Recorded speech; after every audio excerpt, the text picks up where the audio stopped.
আড়াইশ এছাড়া খুব সুন্দর একটা গোলাপ।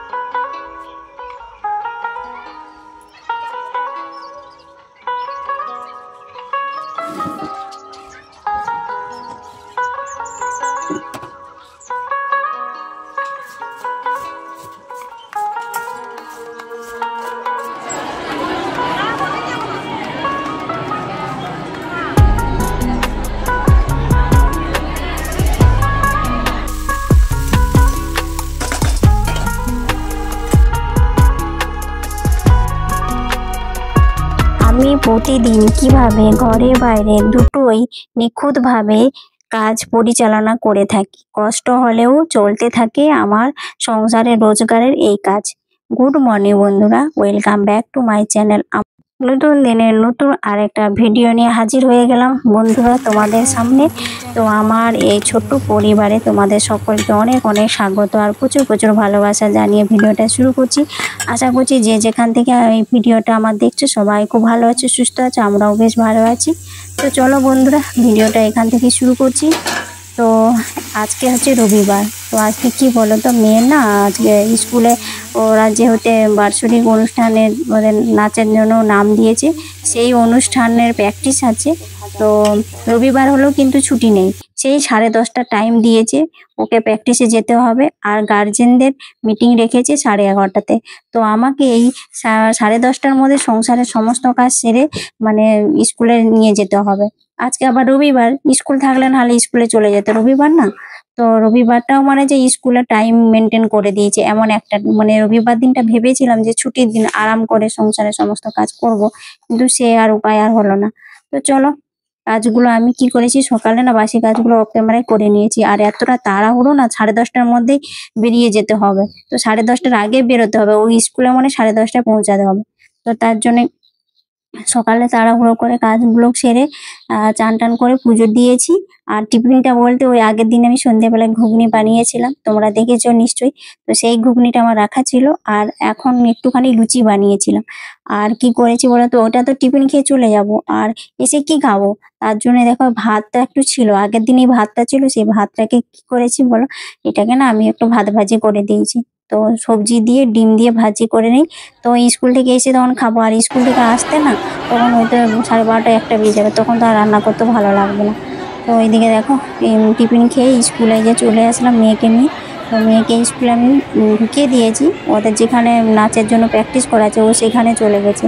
আর আমরা এই যে গার্জেনরা সবাই বসে আছে, আর গার্জেনদের মিটিংটা ডেকেছে যারা এই যে আমাদের স্কুলের অ্যানুয়াল, মানে আমার মেয়ের স্কুলে যে অ্যানুয়াল প্রোগ্রাম হবে, যে নাচে গানে যারা অনুষ্ঠানে যুক্ত ছেলে মেয়েদের, তাদেরই গার্জেনরা রয়েছে, তাদেরই মিটিং হবে। তো মিটিং করে মেয়েকে নিয়ে আবার এখন চলে আসছি বাড়িতে। এই যে দেখো টোটোয় করে এসেছিলাম, আর এখন মানে প্রচন্ড পরিমাণে রোদ, মানে বেরোনোই যাবে না, ছাতা না হলে তো বেরোনোই যাবে না। তো যাই হোক ঘরে এসে খাওয়া দাওয়া করেছি, করে এই যে মেয়ে একটু মোবাইল নিয়ে দেখছিল। আবার বিকেলে ড্রয়িং ক্লাস আছে মেয়ের। কি বলো তো, মানে আমাকে না ঘরে বাইরে সব দিকেই পরিচালনা করতে হয়, মানে একা সংসার হলে এরকম কষ্ট। তো হাজব্যান্ড থাকলে অতটা কষ্ট হয় না, কিন্তু কি করবো, উপায় নেই। বলে না সময় আর পরিস্থিতি মানুষকে সব কাজ শিখিয়ে দেয়, তাই না? তো আমারও ক্ষেত্রে তাই। নাহলে ভাবতাম যে ও আছে যখন নিয়ে যাবে, এই মানে পরের উপর ভরসা করতাম, কিন্তু এখন যে পরিস্থিতি, তো নিজে পরের উপর ভরসা করলে হবে না, নিজেকেই নিজের কাজ করতে হবে। তো যাই হোক টোটোওয়ালা ঠিক করে দিয়েছিল, টোটোওয়ালার না এতটা চার্জ বেশি বলছে না, কি বলবো। মানে আমার শুধু মেয়েকেই নিয়ে যাবে, তাতেই আমি 100 টাকা দিই, তাতে ওদের হচ্ছে না। তাই ভাবলাম যে ঠিক আছে আর টোটোকে ডাকবো না, নিজে নিজেই যাবো। মেয়েকে ওখানে ড্রয়িং স্কুলে দিয়ে তারপর আমি ওইখানে বসে থাকি, আবার নিয়ে আসবো। মানে আমি যদি চলে আসি না, আবার টোটো ভাড়াটা আবার লেগে যাবে, মানে এক্সট্রা আমার বেশি টাকা লেগে যাবে।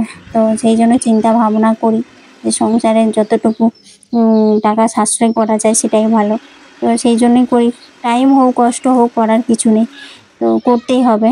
তো এইদিকে দেখো ঘর ঝাড় দিয়ে, উঠোন ঝাড় দিয়ে এইদিকে গাছগুলো জল দিয়েছি। আর সকালবেলা এত তাড়া ছিল না, গাছগুলো জল দেওয়া যায়নি। আর এখন এত পরিমাণটা রোদ আর গরম পড়ে গেছে, কি বলবো, সকাল বিকাল যদি গাছে জল যদি না দেওয়া হয় না, গাছগুলো মরে যাবে।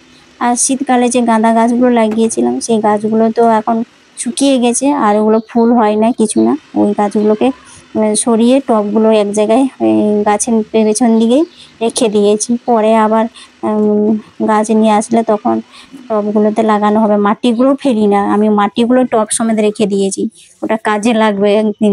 আর এখন মাটিও পাওয়া যায় না, এমন পরিস্থিতি জানো কি এখানে।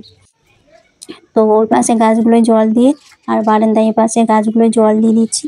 তো এখন মানে মেয়েকে আবার 4টের সময় বেরিয়ে যেতে হবে আবার ড্রয়িং ক্লাসে, সেই জন্যই আমি এসে একটুক্ষণ রেস্টও করি না। তো এসেই খাওয়া দাওয়া করে এই মানে আধ ঘন্টা 30 মিনিট মনে বসেছিলাম। ওই যে জামা কাপড় ছিল সব, তার মাঝেই অনেক কাজ করেছি। জামা কাপড় ছিল সেগুলো ভাঁজ করে জায়গা মতো রেখেছি। তারপরে টুকটাক করে অনেক কাজ ছিল সেগুলো করেছি। তো সেই জন্য আর সময় পাইনি বসার মতো। তো এই জন্য গাছগুলো এগুলো জল দিয়ে রেডি হয়ে আবার মেয়েকে ড্রয়িং ক্লাসে দিতে যাবো। তো তোমাদেরকে দেখিয়ে দিই, দেখো আমার যে গোলাপ গাছগুলোতে দেখো কি সুন্দর ফুল হয়েছে। এই দেখো এই কালারটা কি মিষ্টি কালার লাগছে না? তো একটা ফুল হয়েছিল আমি তুলিনি, আর ফুলটা দেখে না ঝরেও পড়ে গেছে, ওইদিকে দেখতে পাচ্ছ কি। আর এটা হয়েছে পিঙ্ক কালারের, মানে বেবি পিঙ্ক কালারটা। আর গাছের মানে ফুলটার ওয়েটে গাছের ডালাটা নিচের দিকে বেঁকে গেছে। আর এই যে একটা দেখতে পাচ্ছ গোলাপগুলো অনেক কুড়ি হয়েছে এই গোলাপ গাছটাতে।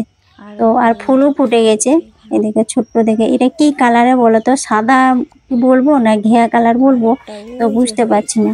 তো আরেকটা ফুল গোলাপ ফুল হয়েছে না গাছের একবারে গোড়ার দিকে। তো ওই ফুলটাকে আমি দেখাতে গিয়ে তোমাদেরকে আমার হাতে গোলাপ ফুলের কাঁটা ফুটে গেছে। তো কি করবো বলে না, গোলাপ ফুল যেমন সুন্দর কিন্তু তার কাঁটাটা কিন্তু ভালো লাগে না, তাই না? তো এদিকে দেখো রেডি হয়ে মেয়েকে ড্রয়িং ক্লাসে দিয়ে আবার ওকে আবার নিয়েও এসেছি। আর মেয়ে দেখো ড্রয়িং স্কুল থেকে একটা গিফট পেয়েছে। এরকম ছোটখাটো গিফট পেলে সব ছেলেমেয়েরা খুশি হয়, তাই না? ভালোও লাগে যে ও ড্রয়িং করতে ওর আগ্রহটা বেড়ে যায়।